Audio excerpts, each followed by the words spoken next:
అంటే విజయమ్మ రాసినటువంటి లేఖపై మాట్లాడే దమ్ము లేనటువంటి జగన్ తన పార్టీ నేతలతో లేదా అంటే కుక్కలనాలో ఏమనాలో తెలియదు అనే విధంగా షర్మిల గారు మాట్లాడారు. వారితో మురిగిస్తున్నారు అంటూ కూడా తను చాలా సీరియస్ అయినటువంటి పరిస్థితి షర్మిల. సో ఎందుకు అనంటే ఆస్తులకు సంబంధించినటువంటి వివాదం ఎప్పటి నుంచో ఉన్నటువంటి పరిస్థితి ఉంది. సో దీనికి సంబంధించి షర్మిల మాట్లాడుతూ ఉంటే దాంట్లో ఎవరు ఆస్తులతో సంబంధం లేనటువంటి వాళ్లతో జగన్మోహన్ రెడ్డి మాట్లాడిస్తున్నారు, ఇష్టానుసారంగా తిట్టిస్తున్నారు అనేది వారు చెప్పేది. అంటే వైఎస్ఆర్ రాజశేఖర రెడ్డి గారు మరణించినప్పటికీ కూడా అంటే వారు సజీవంగా ఉన్నటువంటి అర్ధభాగం అంటే ఇటు విజయమ్మ గారి అర్ధభాగం, విజయమ్మ గారిలో సగం మా నాన్నగారు.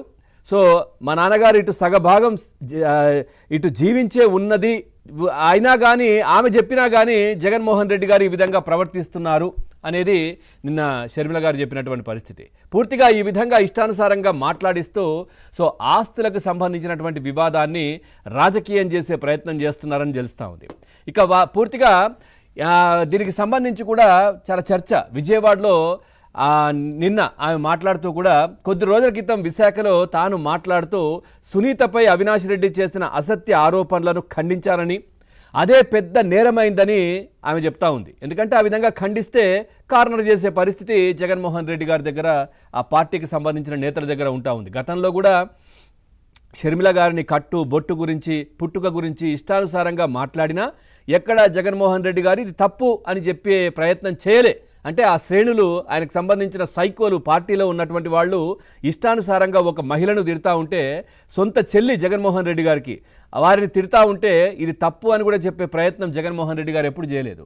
ఇక పూర్తిగా నిన్న షర్మిల గారు చెప్పేది, తాను వివేక హత్య గురించి మాట్లాడుతుంటే వాళ్ళు నా ఆస్తుల గురించి మాట్లాడుతున్నారంటూ మండిపడ్డారు. ఇక వివేక హత్యకు గురైన రోజు ఉదయం 7 గంటల నుంచి జగన్ మీడియాలో గుండెపోటుతో చనిపోయారు అంటూ పదే పదే వార్త ప్రసారమైంది. ఆ సమయంలో అక్కడ ఉంది అవినాష్ రెడ్డి, జగన్ మీడియా ప్రతినిధులు తప్ప. ఇప్పుడు పూర్తిగా అప్పటికీ సునీత హైదరాబాద్ నుంచి బయలుదేరనే లేదు అనేది వారు చెప్పేది. ఇక వాస్తవం ఇదైతే దీనికి భిన్నంగా అవినాష్ రెడ్డి గుండెపోటు కథ సునీత అల్లిందంటూ అబద్ధ ప్రచారం కూడా చేస్తూ ఉన్నారని చెప్తా ఉన్నారు. ఎందుకంటే సునీత గారు ఇక్కడి నుంచి బయలుదేరలే, ఇంకా అక్కడికి వెళ్ళలే, పులివెందులకు వెళ్ళలే. ఏం జరిగిందో తెలియని పరిస్థితి. అప్పుడు అక్కడి నుంచి గుండెపోటు అనేది వీళ్ళు వేసిందే. ఏది సునీత, అవినాష్ కావచ్చు, లేదంటే ఆ రోత పత్రికకు సంబంధించినటువంటి ప్రతినిధులు కావచ్చు, ఇవే జరిగినాయి.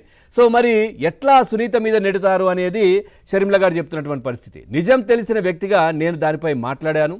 ఒకవేళ దీనిపై మాట్లాడాల్సి వస్తే అవినాష్ రెడ్డి లేకపోతే జగన్ మీడియాను నడుపుతున్న భారతి మాట్లాడాలి. అవినాష్ రెడ్డి కాకపోతే జగన్ మీడియాను నడుపుతున్నటువంటి భారతిరెడ్డి మాట్లాడాలి. ఇక వారికి దీనిపై మాట్లాడే దమ్ము లేక వైసీపీ నేతలతో ఆస్తుల గురించి మాట్లాడిస్తున్నారు, నన్ను తిట్టిస్తున్నారు. ఒక అబద్ధాన్ని పదే పదే చెప్పడం ద్వారా దాన్ని నిజం చేయాలనుకుంటున్నారు వారంతా. కానీ సత్యాన్ని ఎప్పటికీ దాచలేరు. ఆస్తుల గురించి పదే పదే మాట్లాడుతున్నానని, జగన్ జైలుకు వెళ్ళడానికి నేను కుట్ర చేశానని, చంద్రబాబుతో నేను సునీత చేతులు కలిపామని ఇష్టానుసారంగా మాట్లాడుతున్నారు. ఇదేదో పూర్తిగా ఊహించుకొని ఈ విధంగా మాట్లాడుతున్నటువంటి పరిస్థితి కనిపిస్తోందని వారు చెప్పేది.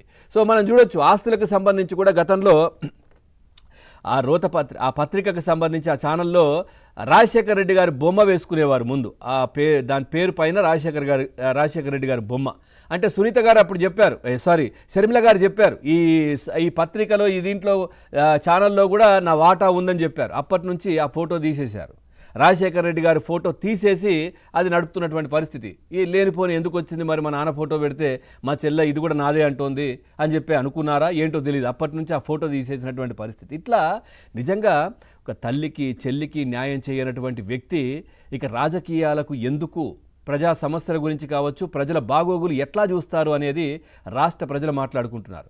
సొంత చెల్లినే ఇష్టానుసారంగా తిడతా ఉంటే ఇది తప్పు అని చెప్పలేనటువంటి వ్యక్తి రాష్ట్రంలో ప్రజలకు, ఇక్కడ ఉన్నటువంటి మహిళకు ఇబ్బందులు కలిగితే వాళ్ళ తరపున ఏ విధంగా నిలబడతారు జగన్మోహన్ రెడ్డి అని రాష్ట్ర ప్రజలు అంటున్నటువంటి పరిస్థితి. తల్లికి న్యాయం లేదు, చెల్లికి న్యాయం లేదు, చిన్న ఆయన కూతురు ఆ చెల్లికి న్యాయం లేదు, ఈ విధంగా బాబాయ్ హత్యకు న్యాయం లేదు. ఇన్ని జరిగితే ఇంట్లో ఉన్న సమస్యలే తీర్చలేకపోతున్నటువంటి, ఒక క్లారిటీ తేలేకపోతున్నటువంటి జగన్మోహన్ రెడ్డి ఇక రాజకీయాలకు అవసరమా? ప్రజల కోసం అవసరమా, ప్రజా పాలన కోసం అవసరమా? నిజంగా చెప్పాలంటే ఈ ఆస్తులకు సంబంధించి రాజ్యాంగబద్ధంగా వీలునామాలు కావచ్చు, లేదంటే ఇవన్నీ కూడా ఉన్నటువంటి పరిస్థితి ఇదంతా కూడా చూపించినప్పటికీ కూడా సో చట్టాలను రాజ్యాంగాన్ని కూడా అవమానిస్తున్నటువంటి వ్యక్తి, సో వాటిని పూర్తిగా నమ్మనటువంటి వ్యక్తి, సో దాంట్లో ఉన్నటువంటివి పాటించినటువంటి వ్యక్తి మరి రాజ్యాంగబద్ధమైనటువంటి పదవిలో ఉండాల్సినటువంటి అవసరం ఉందా? అవసరమే లేదు అని రాష్ట్ర ప్రజలు చెప్పేటటువంటి పరిస్థితి. ఓవరాల్గా ఈ అంశానికి సంబంధించి మనం చర్చలోకి వెళ్దాం. చర్చలో పాల్గొంటున్నారు